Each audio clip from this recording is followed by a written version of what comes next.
Friday. This afternoon there was a knock on the door, and when I opened it, I was pretty surprised to see Grandpa standing there. I was kind of confused because he had his overnight bag with him, but when I turned around and saw Mom and Dad with their luggage, I figured out what was going on. Mom and Dad said they hadn't gotten to spend a lot of time together lately, so they decided to go on a romantic weekend getaway. They asked Grandpa to come by and watch us while they were gone. I wish they didn't have to go and throw in the word romantic in there, because that part was definitely too much information for me.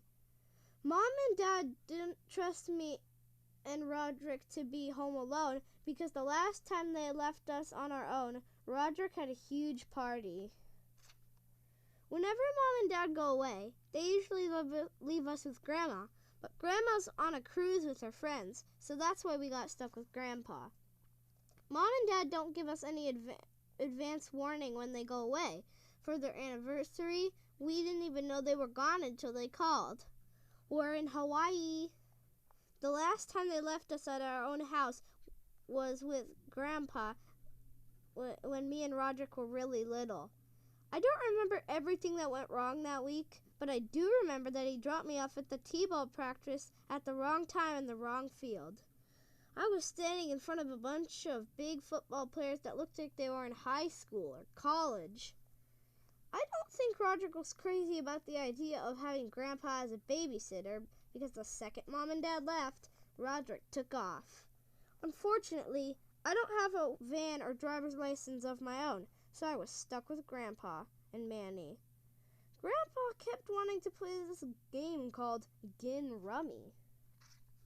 Manny went straight to bed, even though it was only 4:30 in the afternoon, so that left just me and Grandpa. Grandpa made grilled cheese sandwiches with crust cut off for dinner, which I haven't had since I was really little. We watched some TV, but at 7 o'clock, Grandpa shut it off and asked me if I wanted to read him to read me a story. I haven't had a bedtime story since I was in kindergarten, but I didn't want to hurt Grandpa's feelings, so I went along with it.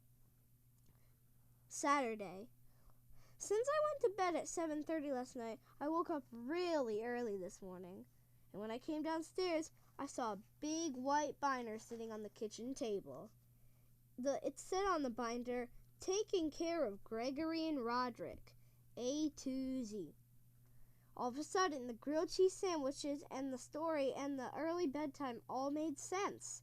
Grandpa was using the manual Mom made him the last time he took care of us at home, 8 or 9 years ago. I flipped through the pages, and sure enough, it was filled with instructions for how we were supposed to be taken care of when we were little kids.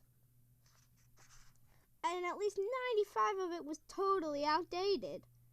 R is for red fruit juice. Do not let Roderick drink any before bedtime. It makes him extremely hyperactive. Some of the stuff in there was actually pretty embarrassing. I'm just glad I found that manual before Roderick did, or he'd never let me hear the end of it. S is for sneakers. Gregory calls his sneakers wild boys. He does not know how to tell his left and right shoes apart, so he will not need help getting them on.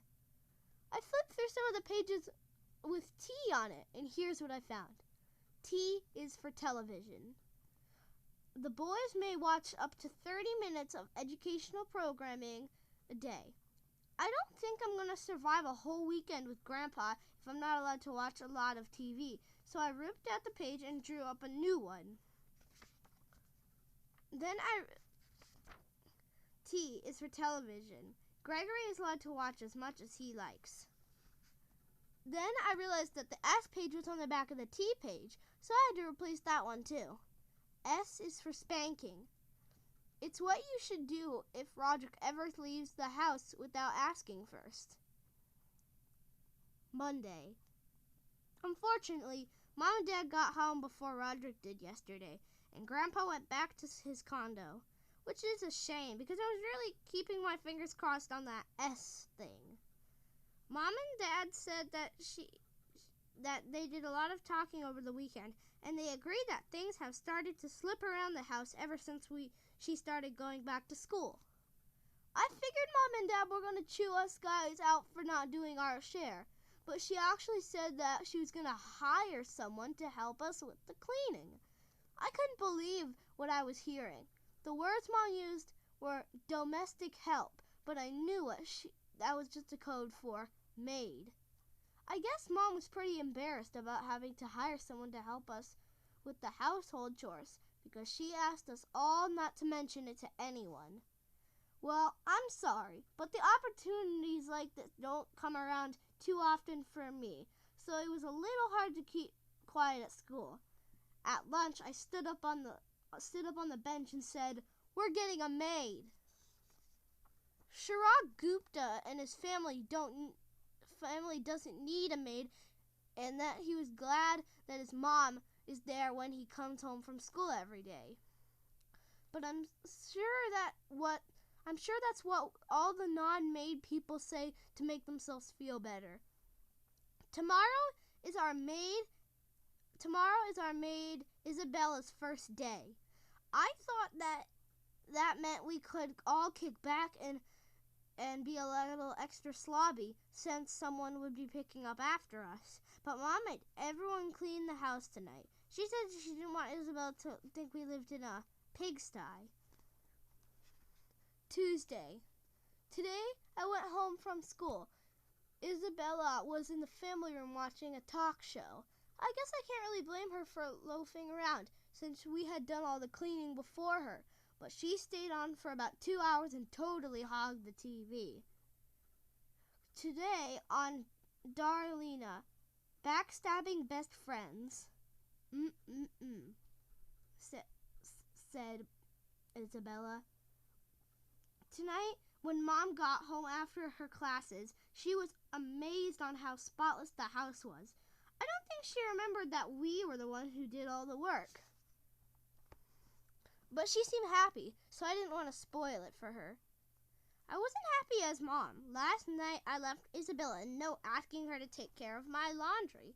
I wasn't sure if she would take orders from a kid, so I made the note look like it was from Mom.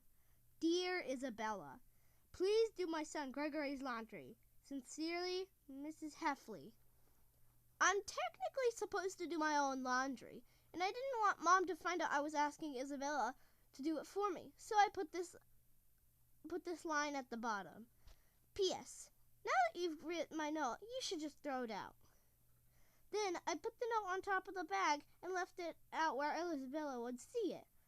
I was expecting to come home and find all my laundry in neat, folded piles on my bed, but instead I got a note back from Isabella. Luckily, I got home before Mom did, or she would have found it. Dear Mrs. Heffley. Now, which child is Gregory again? Isabella.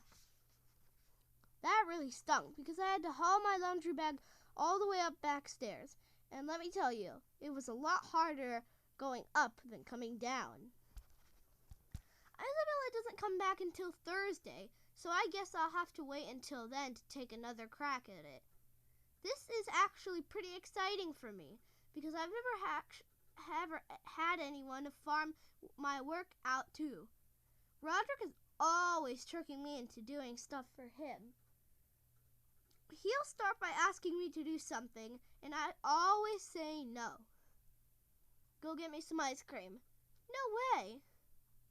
Then he starts counting down from 10, and I don't know why, but that gets me every time. 10, 9, 8. I found out that kind of thing doesn't work on adults. Last week I tried to get Dad to fix the TV remote because I left it on the kitchen table, but he didn't move a muscle. 10, 9, 8. And Dad looked like I was crazy. Dad looked like he was thinking that I was crazy. Anyway, I'm hoping Isabella comes through for me on Thursday. I've been wearing the same socks for a few days now, and they're starting to feel a little like cardboard. Thursday. Okay, now this is starting to get a little ridiculous. Last night I dragged my laundry back downstairs and left another note for Isabella. Dear Isabella, Gregory is the child whose bedroom has blue wallpaper. Please wash and dry his clothes and put them in his room. Thank you, Miss Heffley. But instead of clean laundry, I got another note. Dear Miss Heffley, thank you for the calculation. Now, would you like me to separate the darks from the lights or wash them all together? Isabella. Now I get Isabella's act. She's going to keep dragging this out forever. On the one hand, I kind of have to respect her skill of avoiding work. But on the other hand, I really do need some clean underwear soon. And what really stinks is that Isabella has been eating our junk food. When I went to get some pretzels out of the pantry tonight, the bag was practically empty. I noticed the potato chips were gone too. And believe it or not, Isabella left a note on the pantry to complain about our snack selection. Dear Mrs. Heffley, please note that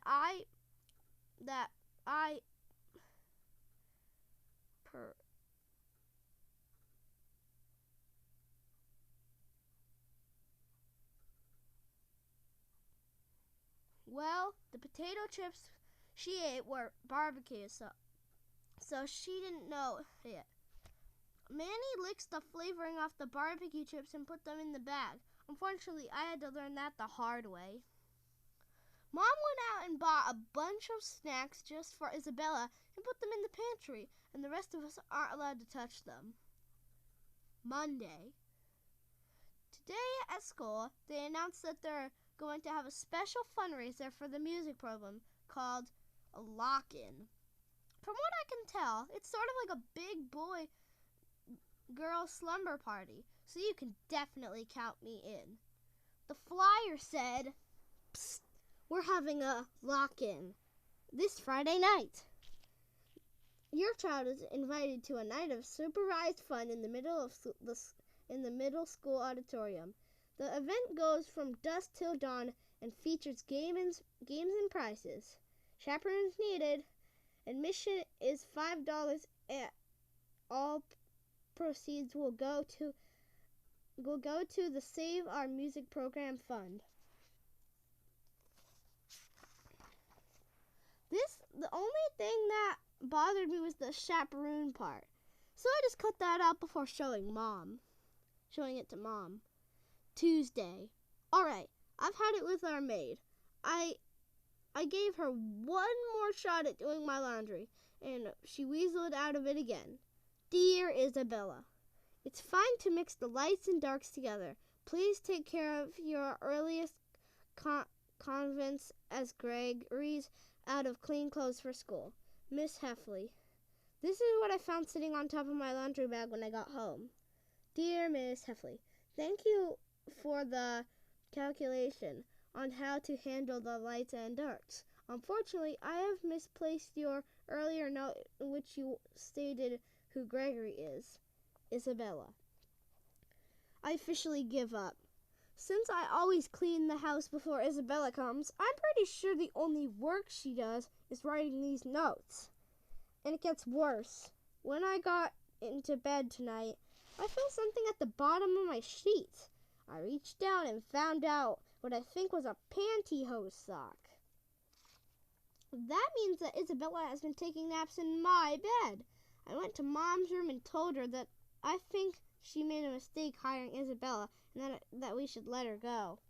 But Mom didn't want to hear it. She said that the house has been immaculate ever since we hired her and that everyone should be grateful for the work she's doing for us. So Isabella's got Mom totally fooled. All I can say is if being a maid means watching TV all day and eating snacks, taking naps in my bed, then I guess I finally found a career I can get excited about.